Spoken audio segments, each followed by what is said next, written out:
अब पर्व और त्योहार।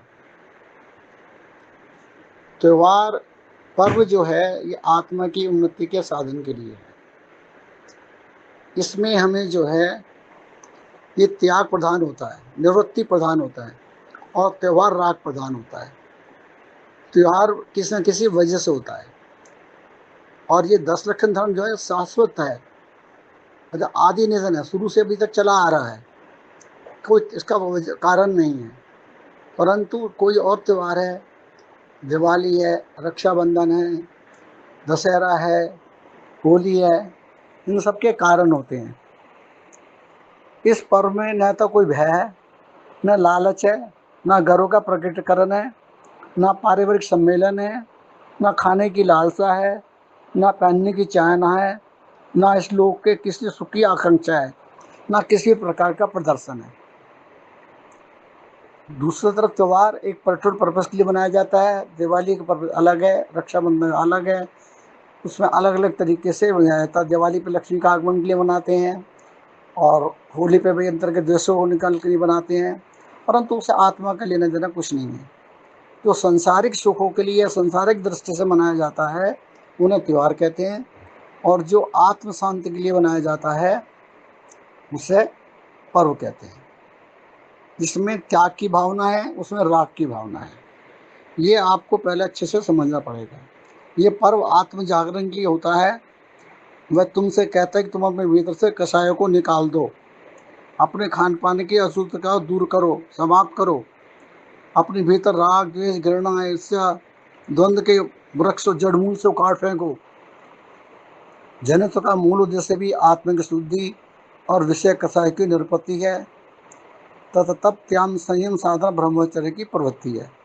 जनित्व की इमारत ही आध्यात्म की नींव पर खड़ी है।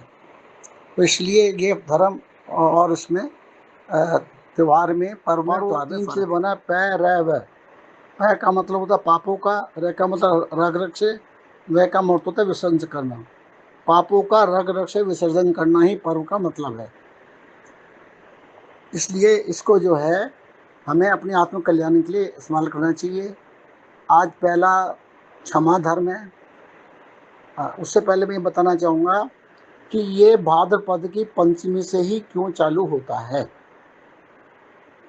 कहते हैं कि जब छठम काल खत्म होगा, इस संसार की प्रलय आएगी, तो उस समय विद्याधर 72 जोड़ों को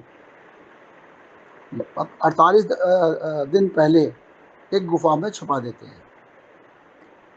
उसके बाद खूब आंधी बारिश बरसात होती है, खूब वो होते हैं, सारी सृष्टि नष्ट हो जाती है।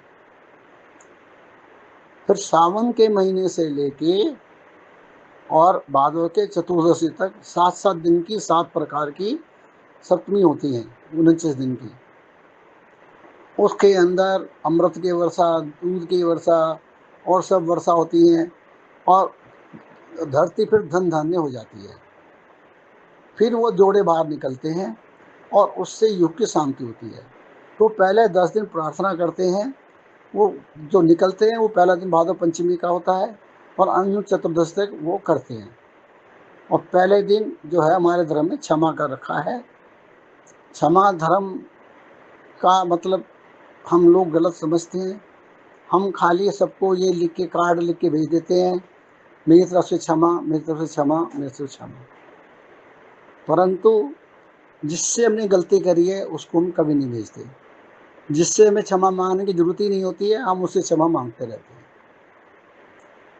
मकसद ये होना चाहिए कि जिससे आपकी गलती हुई है, अगर आप उस इंसिडेंस का जिक्र करके उस आदमी को लिखित रूप में या वर्बल रूप में जाके मिलके क्षमा मांगें, तो वो क्षमा कहलाती है।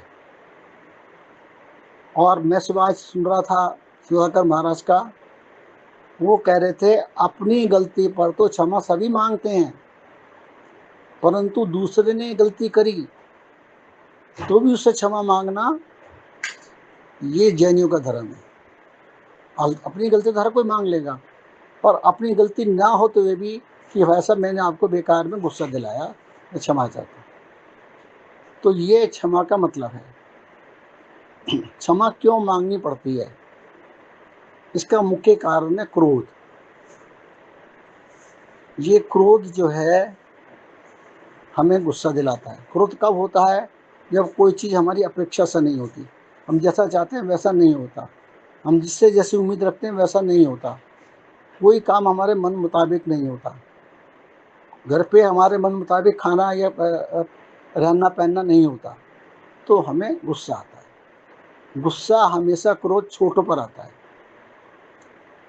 बॉस गुस्सा करता है तो आप बीवी को आके गुस्सा करते हैं, बीवी गुस्सा आता है बच्चों पर करती है, बच्चे पर आता है वो बाहर जाके झगड़ा करता है, छोटों पर आता है। और क्रोध के कारण हमारा शरीर उस क्रोध के समय और उसके 6 घंटे बाद तक भी वैज्ञानिक खोज के अनुसार बहुत ही उत्तेजित रहता है, और उसमें ऐसे केमिकल्स निकलते हैं जो हमारे शरीर को नुकसान पहुंचाते हैं। तो सबसे पहला कारण है क्रोध को समझना और क्रोध का कारण देखना। आपकी गलती नहीं हुई है तो इसमें सबसे अच्छा उदाहरण है, आप शांत रहिए। आपने क्रोध का जवाब क्रोध से दिया, आग का जवाब आग से दिया, चांटे का जवाब चांटे से दिया, तो वो द्वेष बन जाएगा। वो द्वेष की ऐसी गांठ बन जाएगी जो जिंदगी भर नहीं खुलेगी। अगर आप शांत रहेंगे और वहाँ से या उस स्थान से हट जाएंगे तो जो है आपको क्रोध नहीं आएगा और द्वेष भावना नहीं बढ़ेगी। और फिर भी किसी वश हो जाता है तो क्षमा मांगना हमें आज का धर्म सिखाता है कि हमें उससे क्षमा मांग लेनी चाहिए। जैसे अगर आप गुस्सा करेंगे तो आप कमठ बन जाएंगे, क्षमा करेंगे तो पारस बन जाएंगे। अगर आपको क्या बनना है ये आपने सोचना है, पारसनाथ बनना है या कमठ बनना है। क्षमा मांगने से पारस बन जाओगे और क्रोध करने से कमठ बन जाओगे। हमारा जीवन का उद्धार जब ही होगा हम जब क्षमा भाव को रखेंगे, क्रोध नहीं करेंगे। अगर आप एक नियम भी ले लो कि जब क्रोध आएगा तो मैं 9 बार नमोकार मंत्र पढ़ूंगा, उसके बाद जवाब दूंगा, तो आपका गुस्सा शांत हो जाएगा। या आप मौन रहिए या उस स्थान को छोड़ दीजिए। इससे आपका वो जो है गुस्सा शांत हो जाएगा और क्रोध शांत हो जाएगा, और फिर आप क्षमा भावना मांग लीजिए तो आपकी अंतरात्मा हो जाएगी। ये जितने 10 लक्षण धर्म हैं, ये सब धर्म हर एक की आत्मा में विराजमान हैं। हर एक की आत्मा में, कोई भी हो, गरीब अमीर फकीर कुछ भी हो, सबकी आत्मा में ये धर्म विराजमान होते हैं। हमें उनको प्रकट करने की जरूरत है, उन्हें जागृत करने की जरूरत है। परंतु हमारे शरीर और आत्मा के बीच में जो मन है उसमें इतनी अहंकार, इतना क्रोध, इतना राग, इतना द्वेष भरा होता है कि हम उस आत्मा के दर्शन नहीं कर पाते। इन दर्शन धर्मों में यही मतलब है कि पूजन पाठ करो, ध्यान साधना करो और अपने मन को शांत करो। आपने अगर 10% भी मन शांत कर लिया तो आपको आत्मा में बहुत शांति मिलेगी। आत्मा तो शांति है पर आपको बहुत शांत स्वभाव बन जाओगे। जैसे कि इलेक्ट्रिसिटी सबके घर में आती है, वो एक जैसी होती है, परंतु अगर आपने 20 वाट का बल्ब लगाया तो वैसे चलेगी, आपने 100 वाट का बल्ब लगाया तो 100 वाट की जलेगी, और 50-500 वाट का तो वैसे जलेगी। जितने वाट का बल्ब जलाओगे उतना ही आत्मा पर रोशनी पड़ेगी और उतना ही आपको धर्म का प्रभाव मिलेगा। और ये वाट बढ़ाने का तरीका खाली साधना है, त्याग है। अब जो बड़े बड़े हमारे साधु आचार्य हुए हैं, उन्होंने अपनी अपनी इनकी वोल्टेज बढ़ा के 500 तक कर लिए, तो उन्हें रिद्धि सिद्धि प्राप्त हो जाती है, उन्हें आत्मा का दर्शन होता है। हम लोग तो 10 वर्ष से आगे नहीं बढ़ पाए। अगर थोड़ा भी प्रयत्न करें, 10% भी प्रयत्न करेंगे, आपको रिजल्ट 20% मिलेगा। ऐसा विचार है मेरा और ऐसा मैंने करके भी देखा। मेन आप, परंतु आप सोचो कि हम पूजा पाठ ना करें, ये ना करें, उसमें 2 तरीके हैं। बहुत से आदमी मंदिरों खूब पूजा पाठ करके आए, 4 घंटे बैठ रहे, घर आके बीवी गुस्सा निकाल दे, तो ये नहीं बनाया, तूने वो नहीं बनाया, तूने नहीं किया, फिर कोई फायदा नहीं हुआ। जो धर्म से हमें शांति मिलनी चाहिए थी, क्रोध आ गया तो उस धर्म का कोई फायदा नहीं है।